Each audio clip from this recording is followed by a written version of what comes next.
E eu preciso dizer para vocês que ela falava muito de outras vidas, a Sasha, quando era pequena. A Xuxa participou do episódio 44 do podcast Quem Pode, Pode. E durante o podcast, ela fez algumas alegações sobrenaturais e uma delas foi sobre vidas passadas. Vamos ver como que foram essas alegações e tentar dar uma explicação um pouco mais cética depois da vinheta.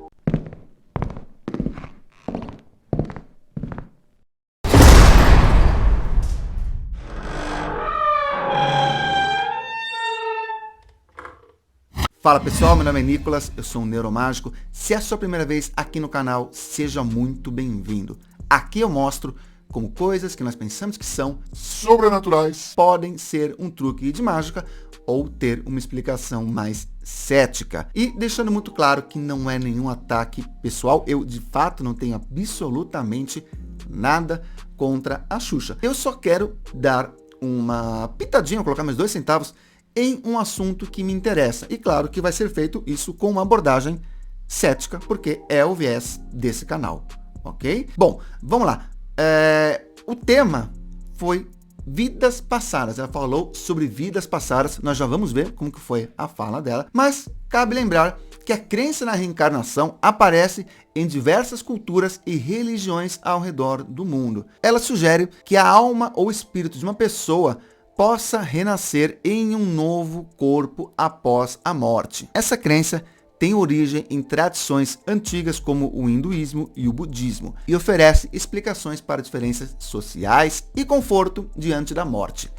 E quando estão falando aqui de diferença entre classes sociais, estão falando naquelas alegações de casta, ok? Mas também oferece explicações para tragédias que não têm explicação. Por exemplo, uma criança que morre de forma trágica ou que sofre algo muito trágico. Ah, por que aquela criança passou por isso? O que ela fez para merecer? Ah, porque em outra vida aconteceu tal coisa, ok?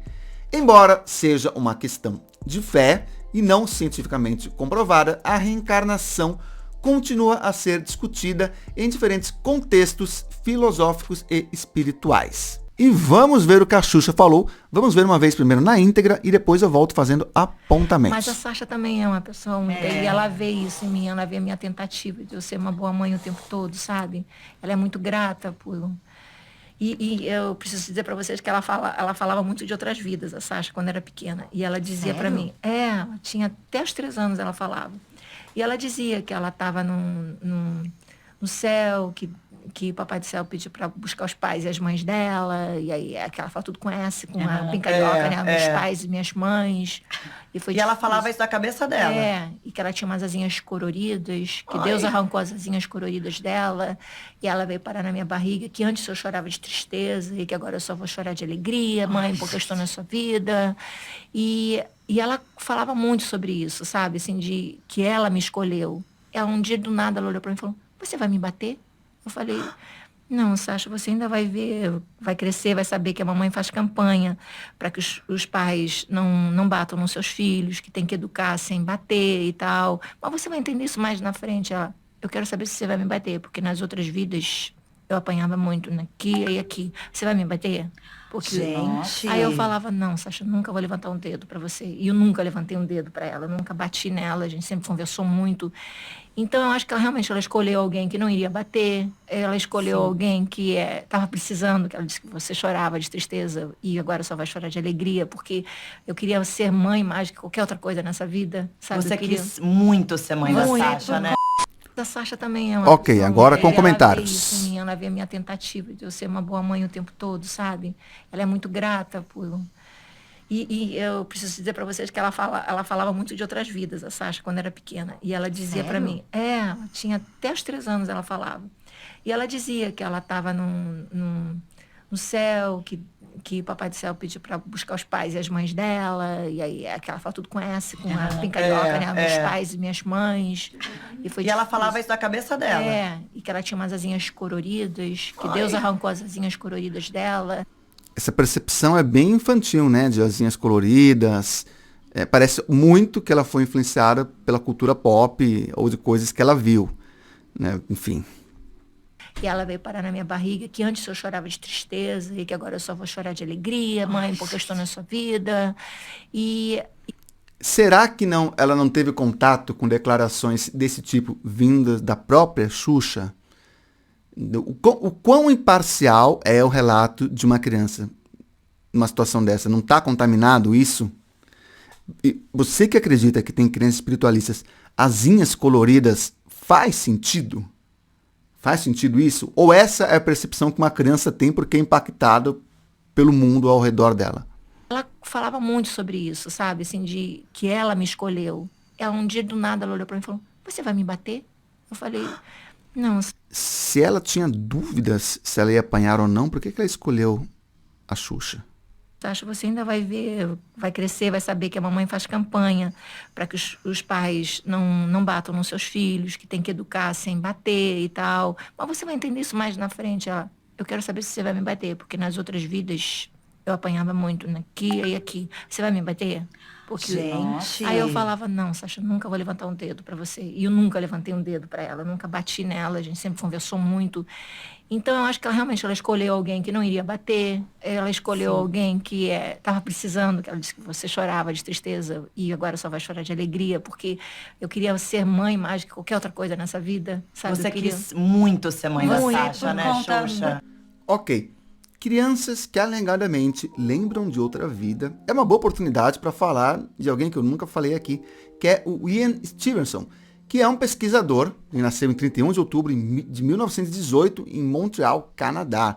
Ian Pritchard Stevenson, MD.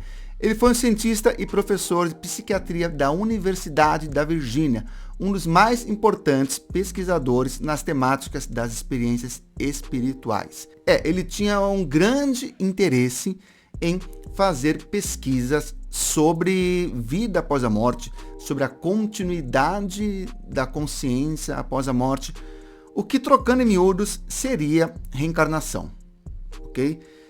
E foi um dos poucos a fazer uma pesquisa minimamente científica sobre esse tema. Em 1961, ele publicou um artigo sobre reencarnação, sobre evidências de sobrevivência da alma. E de imediato foram publicadas uma série de resenhas apontando falhas metodológicas na pesquisa do Stevenson. Entretanto, um outro acadêmico multimilionário ficou muito interessado, Chester F. Carlson, que é o criador da Xerox. E ele decidiu financiar a pesquisa do Ian Stevenson. E aí, o Stevenson, não, o Carl, passou a viajar o mundo coletando histórias de crianças que se lembravam de vidas passadas. Ele acreditava que algumas crianças lembravam da vida passada mais ou menos até os 5 anos de idade, e mesmo assim, isso seria um fenômeno extremamente raro. Mais ou menos uma em cada 500 crianças passaria por isso. Aí, ele morreu. Ele, o criador da Xerox, não o Stevenson, e deixou $1 milhão para a pesquisa do Ian Stevenson. E $1 milhão naquela época era muita grana. Hoje não, né? Hoje é muito fácil. Hoje qualquer garoto consegue ganhar esse dinheiro em uma semana vendendo PLR ou com dropship. E aí, então, com toda essa grana, ele viajou o mundo coletando histórias extremamente interessantes e ele publicou vários livros sobre o tema. Entretanto, apesar da seriedade dele e das boas intenções, a maioria dos céticos e pesquisadores de diversas áreas apontam uma série de falhas metodológicas bem nítidas na pesquisa deles. Uma delas, por exemplo, para ficar muito óbvio, é que você nunca consegue ter acesso a quando uma criança falou pela primeira vez, supostamente, sobre a vida passada. Imagina, até o Ian descobrir que no vilarejo tal tinha uma criança que falou sobre a vida passada, a criança já falou para os pais, que falaram para outro, que falou para outro. Então aquela história nunca vai chegar sem contaminação. E aí também vai ser como se fosse uma leitura fria. Às vezes a criança fez um comentário ambíguo, que os pais interpretaram de certa forma, e aí já reforça o que a criança falou, e aí vai caindo num ciclo sem fim, no qual você não consegue, de fato, chegar ao que a criança está falando, e muito menos fazer uma verificação se aquilo, de fato, é outra vida, ou se é algo da imaginação da criança, algo que ela teve contato nessa vida mesmo. Por exemplo, a minha sobrinha um tempo atrás, começou a conversar, como se fosse um amigo imaginário, com uma tal de Mia. Levou mais um mês para descobrir que a Mia era um personagem de um desenho que ela assistia. Agora, imagina se nós descobrimos que na casa que ela mora, ou nas redondezas, morou uma criança chamada Mia que morreu. Como isso já não viraria uma lembrança de uma vida passada. Lembrando que o Ian não usava nenhum método que pudesse induzir a criança. Mas isso não significava que o relato não estava contaminado pelos pais. A maioria dos relatos, na verdade, vinha dos pais e não da própria criança. De modo que vida após a morte, reencarnação continua sendo um assunto de crença e que não há nenhuma comprovação científica sobre esse tema. Mas continuamos abertos em busca da evidência. E por falar em buscar, eu recomendo a vocês que busquem, antes de mais nada, assistir outros vídeos que eu vou deixar aqui para vocês. E depois disso, sigam o conselho do ET Bilu e busquem conhecimento.